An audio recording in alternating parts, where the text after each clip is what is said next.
Hello friends, welcome back to ever study classes. आज की हमारी 2 मिनट सीरीज में हम डिस्कस करेंगे डेलीगेशन ऑफ अथॉरिटी। एक सीनियर मैनेजर हर एक काम तो खुद नहीं कर सकता और ना ही वो सारे डिसीजंस ले सकता है। तो ये बहुत ज़रूरी हो जाता है कि वो अपनी अथॉरिटी को डेलीगेट करे। डेलीगेशन का मतलब है काम और जिम्मेदारी को दूसरों के साथ बांटना। तो जब एक मैनेजर अपने कुछ काम और डिसीजंस लेने की पावर अपने जूनियर या सबऑर्डिनेट को देता है, तो उस प्रोसेस को हम डेलीगेशन कहते हैं।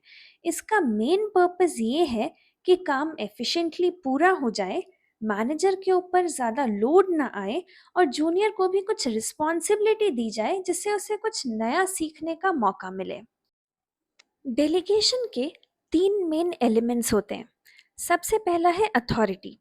अथॉरिटी का मतलब होता है वो पावर जो मैनेजर अपने सबऑर्डिनेट को देता है ताकि वो असाइंड काम को पूरा कर सके। अथॉरिटी के बिना कोई भी काम एफिशिएंटली नहीं किया जा सकता, क्योंकि बिना पावर के डिसीजन लेना या रिसोर्सेज का इस्तेमाल करना मुश्किल हो जाता है। अथॉरिटी से ही सबऑर्डिनेट को ये राइट मिलता है कि वो अपने काम के लिए डिसीजंस ले सके। नेक्स्ट आता है रिस्पॉन्सिबिलिटी। रिस्पॉन्सिबिलिटी का मतलब है कि सबऑर्डिनेट पर यह जिम्मेदारी होती है कि वो अपने बॉस के दिए गए काम को पूरा करे, और सिर्फ काम पूरा ही नहीं करना बल्कि उसका बेस्ट रिजल्ट भी देना होता है। नेक्स्ट है अकाउंटेबिलिटी। अकाउंटेबिलिटी का मतलब है कि जो भी काम आपको दिया गया है उसके रिजल्ट्स के लिए आप पूरी तरह से जिम्मेदार होते हैं।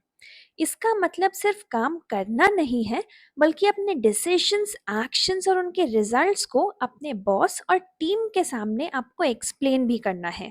और अगर कुछ गलत हो जाता है तो आपको उसकी जिम्मेदारी भी लेनी है। अकाउंटेबिलिटी से ये इंश्योर होता है कि सबऑर्डिनेट अपने काम के लिए कमिटेड रहे और सक्सेस और फेलियर दोनों को ही एक्सेप्ट करे और सुधार लाने की कोशिश करे। ये ऑर्गेनाइजेशन में ट्रस्ट, ट्रांसपेरेंसी और डिसिप्लिन बनाए रखने में हेल्प करता है। Thank you so much for watching this video. ये है आपके लिए एक कॉन्सेप्ट चेक क्वेश्चन। आप इसे अटेम्प्ट करके अपने आंसर्स हमें कमेंट सेक्शन में बता सकते हैं। Thank you.